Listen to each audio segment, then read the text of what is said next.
Enlightening special address. Your valuable insights will surely motivate us. We are truly grateful for your presence and contribution, sir. It is my great pleasure to invite Mr. Siddharth Abhimanyu, sir, Tamil Nadu State Vice President, Hindu Dharma Protective Organization. Sir, we are very honored to have you among us today. May I request you to kindly come forward and deliver the special address. அனைவருக்கும் அற்புதமான ஆன்மீக வணக்கம். வணக்கம். எல்லாரும் நலமா இருக்கீங்களா? Welcome to Tamil Nadu, welcome to Pondicherry. ரொம்ப சந்தோஷம் உங்க எல்லாரையும் நான் பார்த்ததில்ல. இன்னைக்கு இந்த இடத்துல நான் இருக்கணும்ன்றது இறைவன் தீர்மானிச்சு வச்சிருக்கேன். ஸோ அதனால நான் இங்க வந்திருக்கேன். உங்களே ரொம்ப சந்தோஷம்.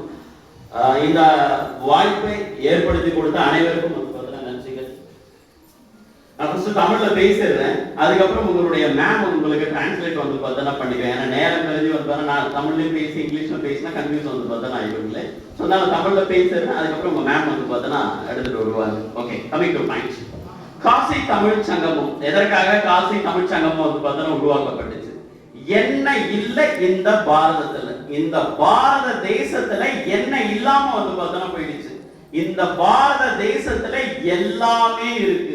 ஆனா நம்மளுடைய கண்ணுக்கு தெரியாம பார்த்துருக்கு வேலைகளை பார்க்கக்கூடிய வேலைகள் தான் இங்க இருக்கக்கூடிய இந்த இந்துத்துவா ரிலேட்டடா இந்துத்துவாவுக்கும் பிளஸ் சனாதன தர்மத்துக்கும் எதிராக செயல்படக்கூடிய ஒவ்வொரு அரசியல்வாதிகளும் நம்மளுடைய சனாதன தர்மத்துடைய கொள்கைகளும் இந்துத்துவாவுடைய கொள்கைகளும் நம்மளுக்கு தெரியாத அளவுக்கு எவ்வளவு பாதுகாக்க முடியுமோ அவ்வளவு பாதுகாத்துட்டு இருக்காங்க.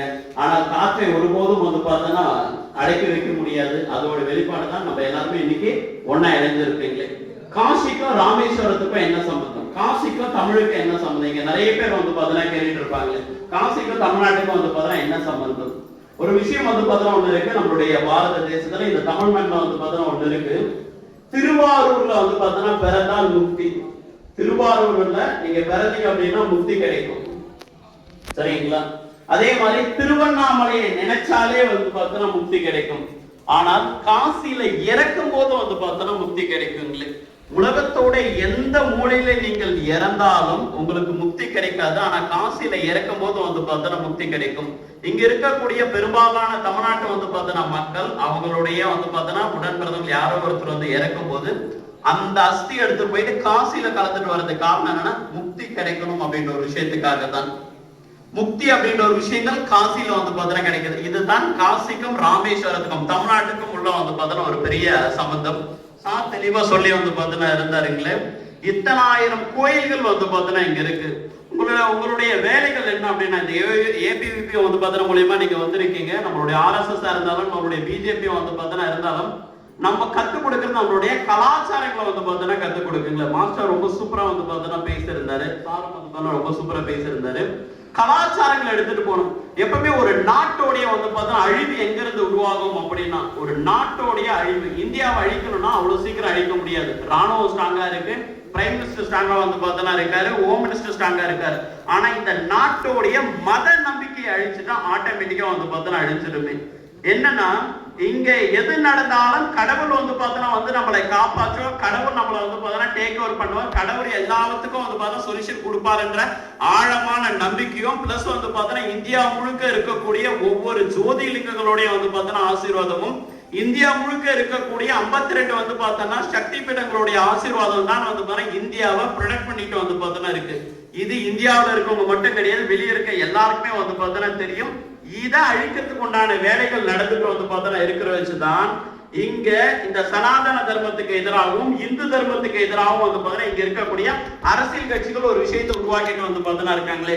நீங்க எல்லாருமே நல்லா வளர்ந்து வாங்க, நல்லா படிங்க. பெற்றோர்கள் என்ன சொல்றாங்களோ அதை கேளுங்க. குருமார்களை மதிங்க. அதோட சேர்ந்து இந்த பாரத தேசத்துக்கு என்ன பண்ணணும், நம்மளுடைய பிறகு இந்த சனாதன தர்மத்தை நம்ம எப்படி போற்றி பாதுகாக்கணும், இந்த இந்துத்துவ சிந்தனைகளை எப்படி எடுத்துட்டு போகணும்.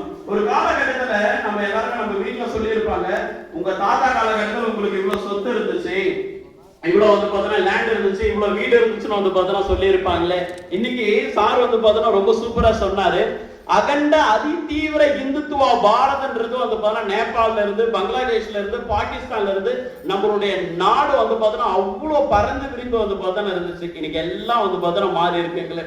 நம்மளுடைய ஒரு நோக்கம் திரும்ப வந்து பார்த்தீங்கன்னா உருவாக்குறதா இருக்கட்டும். நன்றிகள். சிவாய நமக்கு.